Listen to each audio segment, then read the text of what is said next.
what happens when the suspect doesn't need tricks, just pure, surgical speed? That's what Arkansas State Police found out one humid August night when a gray C5 Corvette flashed across at 6:30 like a ghost in the headlights. Black Corvette, he's been on gas.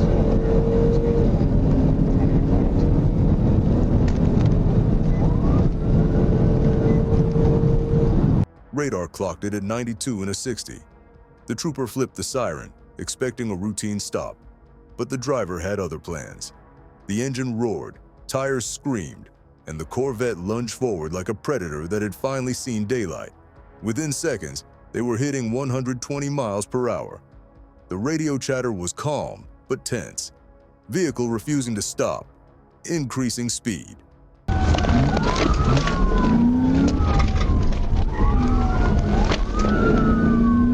Territory energy. He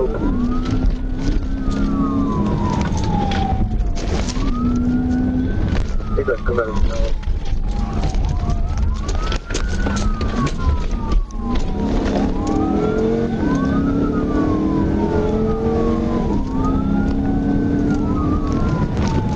going down to the by traffic. 6-2, I'm on the wrong side, trying to get back on the right. This wasn't reckless panic. It was composure. The driver moved with purpose, like he'd practiced this. He anticipated troopers' angles, braked into corners without losing balance, and always left just enough margin to recover. The dashcam caught moments where he brushed against the edge of control, but never surrendered it. Every line through traffic felt rehearsed. He doesn't come out of the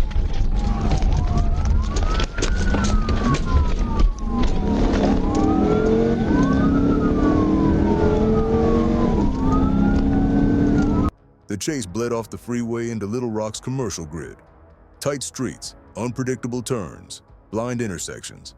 Most people would have lifted. He didn't. He threaded through red lights and oncoming cars, dancing with disaster like he trusted his instincts more than physics. The Corvette's low frame hugged every curve, scraping sparks as he drifted wide. Then came the moment that separated skill from survival. A downhill left-hand bend, too fast, too tight. The rear snapped loose. Brake lights flared, traction died, and the car spun, slamming into a concrete divider with a metallic scream. Smoke poured out, airbags blossomed, and the run was over. I'm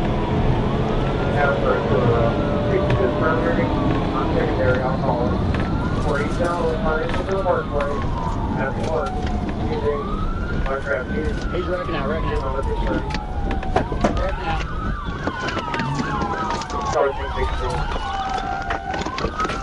Troopers rushed in, guns holstered, shouting commands. The driver stumbled out, dazed but alive. Later identified as a local speed enthusiast, he'd spent years on back roads and drag strips. To him, this wasn't escape. It was a test. He thought he could calculate every move, every turn, every second.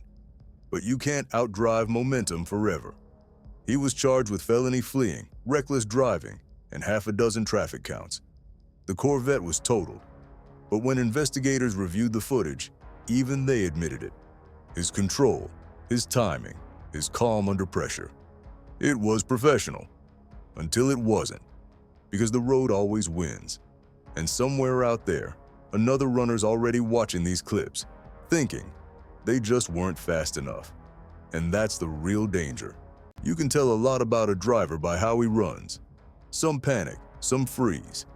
But every once in a while, one moves like the road belongs to him.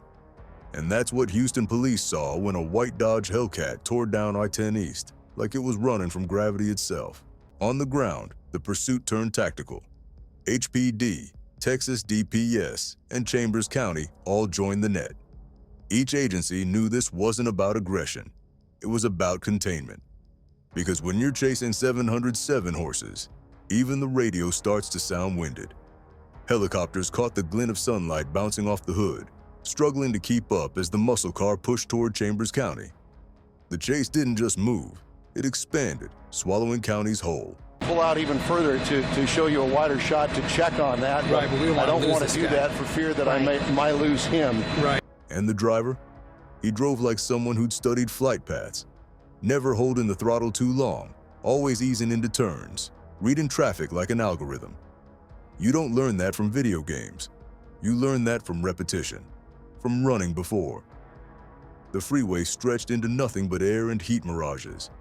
Somewhere east of Winnie, the sprawl narrowed into a two-lane strip of Highway 73. Prairie on both sides, no exits left. That's when the Hellcat's secret weapon betrayed him. Fuel. The engine's scream turned into a cough, the car coasting to the shoulder, supercharger whining like a dying animal. See who all is here. There was the car that we've been chasing so long. So he actually jumped out on the passenger side. Yeah, DPS is here. There's about 8 cars, so at least 8 officers are in pursuit out here in this field. He jumps out, fast, desperate, still thinking he can beat the rotor blades above. But it's over. Jefferson County deputies track the heat signature from the sky, close the gap, and drop him in the weeds with a perfect tackle. The Hellcat didn't quit. The gasoline did. Later reports said he tried to plead down, claiming he panicked. But everyone who watched the footage knew panic doesn't look like that. It looks like training. Every lane, every turn, every break point was chosen. He wasn't just running, he was performing. But if the Hellcat was precision wrapped in horsepower, what came next was raw instinct. No calculation, no logic, just speed, darkness, and a C5 Corvette determined to prove that experience can still lose to physics.